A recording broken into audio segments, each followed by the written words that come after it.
Assalamualaikum warahmatullahi wabarakatuh. Ahlan wa sahlan jami'an. Kaifa halukum jami'an?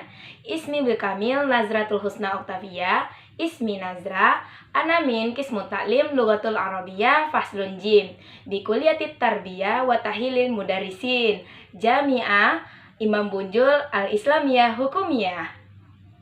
Baiklah, pada kesempatan kali ini saya akan menerangkan kembali atau merangkumkan tentang materi yang sudah saya pelajari tentunya di mata kuliah Qawaid Asasiyah. Nah, pada pembelajaran bahasa Arab kita dituntut untuk bisa berbicara maupun menulis berbahasa Arab. Dan tentunya kita harus mengetahui bagaimana kaidah-kaidahnya. Nah, di mata kuliah Qawaid Asasiyah inilah kita diajarkan atau kita diberi pengetahuan untuk bisa mengetahui bagaimana kaidah penulisan maupun pengucapan bahasa Arab yang baik. Seperti yang kita ketahui bahwa bahasa Arab adalah bahasa Al-Quran yang tentunya adalah bahasanya kita sebagai orang Islam. Dan salah satunya lagi, bahasa Arab merupakan bahasa yang akan kita gunakan nantinya di akhirat. Sekarang kita masuk ke materi yang pertama, yaitu ada isim, fi'il, dan huruf. Nah, yang pertama akan kita ketahui adalah isim. Isim ini kalau di dalam bahasa Indonesia adalah kata benda yang menyebutkan bisa jadi nama orang, nama benda, nama tempat, kata sifat, ataupun hal lainnya, termasuk juga nama-nama binatang, nama tumbuhan. Nah, isim ini tidak terbatas oleh waktu. Isim ini tidak ada tergantung kepada waktu masa lampau, masa sekarang, maupun masa yang akan datang. Contoh isim adalah nama kita sendiri yang sering kita sebut kalau di dalam bahasa Arab itu isim alam. Ada juga isim isyarah, itu kata tunjuk seperti haza, hazihi. Dan juga ada kata sifat, contohnya jamilun atau mahirun dan lain sebagainya. Nah, selanjutnya itu fi'il. Fi'il adalah kata kerja. Kata kerja yang terbatas dengan waktu. Jadi fi'il ini terbagi pula menjadi 3 berdasarkan waktunya. Ada namanya fi'il madi, itu adalah kata kerja yang menunjukkan waktu pada masa lampau. Fi'il mudhari' itu terjadi pada masa sekarang dan masa yang akan datang, dan itu juga sering terjadi. Dan yang terakhir ada fi'il amar. Fi'il amar ini adalah kata kerja yang bentuknya sebagai perintah. Nah, contoh fi'il ini kalau misalnya di fi'il madi contohnya zahaba, di fi'il mudhari' contohnya itu yazhabu, dan di fi'il amar contohnya azhab. Huruf ini adalah sesuatu kata yang tidak bisa menerima tanda isim maupun tanda fi'il. Kalau di dalam bahasa Indonesia, huruf ini bisa sering kita sebut dengan konjungsi atau kata hubung.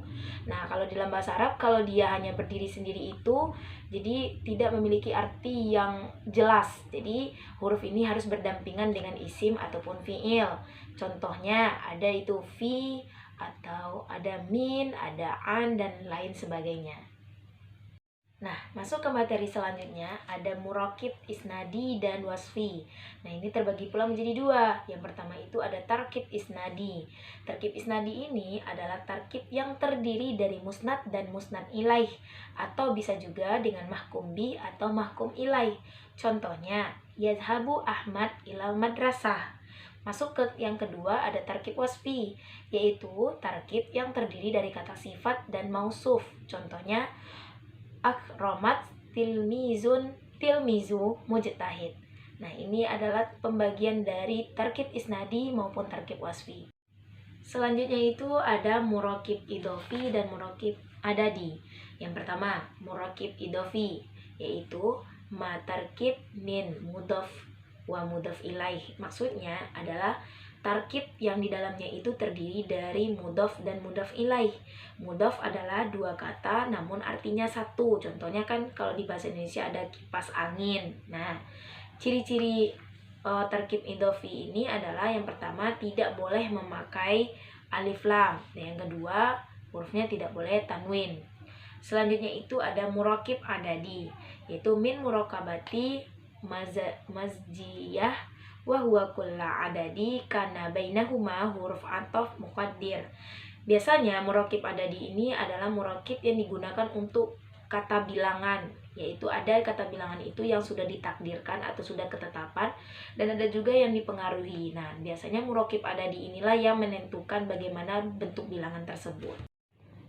Setelah kita mempelajari bagaimana ada isim, ada fiil, ada huruf, dan juga sudah mempelajari bagaimana bentuk murokif, tentu kita akan mempelajari juga alamatulnya.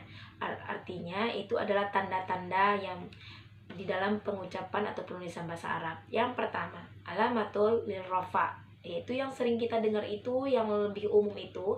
Kalau lil rafa itu artinya adalah kata yang di akhirnya berupa domah. Namun yang perlu kita ketahui bahwa alamatul rafa ini terbagi menjadi 4. Yang pertama ada domah, itu bentuk aslinya biasanya ini ditemukan pada isim mufrad dan jamak taksir. Yang kedua ada waw. Waw ini biasanya kita temukan di fiil yang jamak muzakkar. Ada alif itu juga di fiil yang musanna, dan nun di jamak muannas salim. Nah, selanjutnya itu ada alamatul nasbi. Artinya yang biasanya kita dengar itu adalah kata yang di akhirnya itu memiliki tanda fathah. Itu yang sering kita dengarkan, sama seperti rafa tadi. Nah, tapi yang harus kita ketahui, alamatul nasbi ini juga terbagi menjadi 4. Yang pertama ada fathah. Kalau tadi rafa itu ada rafa yang pertama, yang domah yang pertama, yang kalau nasbi ini adalah fathah, yaitu bentuk aslinya. Dan ini terdapat pada isim mufrad, jamak taksir, dan fi'il mudhari' yang bentuk mufrad. Nah, yang kedua ada alif, itu berada di asmaul khamsah dan juga di musanna. Yang ketiga ada dia, itu ada di jamak muzakkar salim. Dan khazaf nun atau menghilangkan nun. Jadi ada nun yang dihilangkan di dalam alamatul nasbi. Selanjutnya itu ada alamatul khafat, atau juga sering kita dengarkan itu alamatul jar, yaitu yang tandanya berada di bawah. Nah, bentuk aslinya adalah kasroh. Nah, itu kita temukan di isim mufrad, ada juga di jamak taksir, ada juga di jamak muannas salim. Yang kedua itu ada tandanya ya. Juga sama dengan yang lainnya, kalau ya itu seperti di jamak muzakkar, dan yang terakhir ada fathah. Itu adalah bentuk tanda-tanda pada penulisan fiil. Jadi alamatul rafa, alamatul nasbi, dan alamatul khafat ini berlaku hanya untuk fiil, dan dia akan berguna, akan dipakai pada fiil, dan kita lihat di akhirnya saja. Selanjutnya kita membahas mengenai alamatul jazam. Nah, alamatul jazam ini ada juga yang menjadi amilnya. Nah, yang pertama kita terbagi menjadi 2, itu ada fa'amma sukun fayakuna alamatul lil jazam fil fi'lul mudhari' shahiha akhirah. Artinya, alamatul jazam yang pertama adalah tandanya sukun. Itu yang sering kita ketahui kalau jazam itu berarti sukun. Nah, dia itu akan mendapatkan tanda sukun pada fi'il mudhari' yang sahih. Contohnya yalid. Nah, selanjutnya yang kedua wa amma khazaf fayakunna alamatul lil jazam fi hurufil ilah wal nun. Nah, yang kedua itu menghilangkan huruf ilat pada isim ataupun menghilangkan nunnya pada isim. Nah, kapan alamatul jazam ini berguna? Yaitu setelah kata yang sebelumnya terdapat amil jazam. Contohnya ada lam, kayak lam yalid, ada lagi contohnya lamma, ada itu lam ya'ud, dan lain sebagainya. Yang selanjutnya kita membahas ada jumlah ismiyah dan jumlah fi'liyah. Nah, di dalam bahasa Arab terdapat 2 jumlah secara garis besar, yaitu ada jumlah ismiyah. Jumlah ismiyah hiya mubda'u bi mubtada wa hiya ma'ulifah min khabar. Artinya jumlah ismiyah ini adalah jumlah yang strukturnya terdiri dari mubtada dan khabar. Kalau kita artikan ke bahasa Indonesia, jumlah ismiyah ini adalah jumlah atau kalimat yang terdiri dari subjek dan predikat. Selanjutnya ada jumlah fi'liyah atau kalimat yang terkandung di dalamnya kata kerja. Hiya mubda'u bi fi'lil wa hiya ma'ulafah min fi'lul wa fa'il. Artinya jumlah fi'liyah ini adalah jumlah yang strukturnya terdapat fi'il dan setelahnya ada fa'il. Dan fi'il ini biasanya menjadi predikat, fa'il ini adalah subjeknya. Jadi bisa terkadang kebalikan dari jumlah ismiyah. Contoh, ana yazhabu, dan itu adalah contoh jumlah ismiyah. Sedangkan contoh jumlah fi'liyah adalah yazhabu Ahmad. Dan banyak lagi contoh-contoh yang lainnya yang bisa kita temui. Lanjut. Ada fa'il wa naibul fa'il. Nah, yang harus kita ketahui adalah tadi kita membahas mengenai jumlah. Di sana ada jumlah fi'liyah dan jumlah ismiyah. Nah, di jumlah fi'liyah kita membahas ada itu fi'il wa fa'il. Nah, kalau kita tidak bisa menentukan mana yang fa'il, mana yang naibul fa'il, kita tidak bisa juga menggunakannya nanti. Nah, yang pertama fa'il.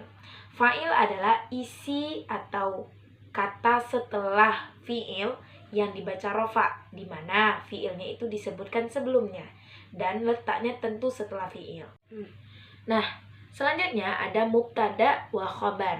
Nah, tadi kalau di jumlah fi'ilnya itu kan ada fi'il dan fa'il. Nah, sekarang itu di jumlah ismiyah kita menggunakan konsep atau struktur mubtada wa khobar. Nah, kita harus tahu nih mana yang masuk mubtada, mana yang masuk khobar. Adapun syarat-syarat mubtada yaitu yang pertama hurufnya harus makrifah, yang kedua diawali dengan alif lam, yang ketiga mufrad, yang keempat bisa menggunakan isim alam karena dia jumlah ismiyah tentu isim ya.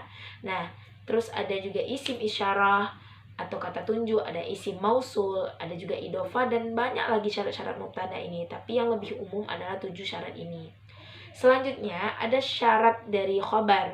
Khobar ini adalah kalau di dalam bahasa Indonesia itu kita kenal dengan predikat. Tadi mubtada itu bentuknya adalah subjek, nah khobar ini adalah predikatnya. Syarat khobar adalah yang pertama mufrad, yang kedua tidak memakai alif lam, dan yang ketiga bisa jadi jar majrur dan juga bisa berupa fi'il. Yang pasti khobar ini adalah pekerjaan atau keterangan setelah subjek.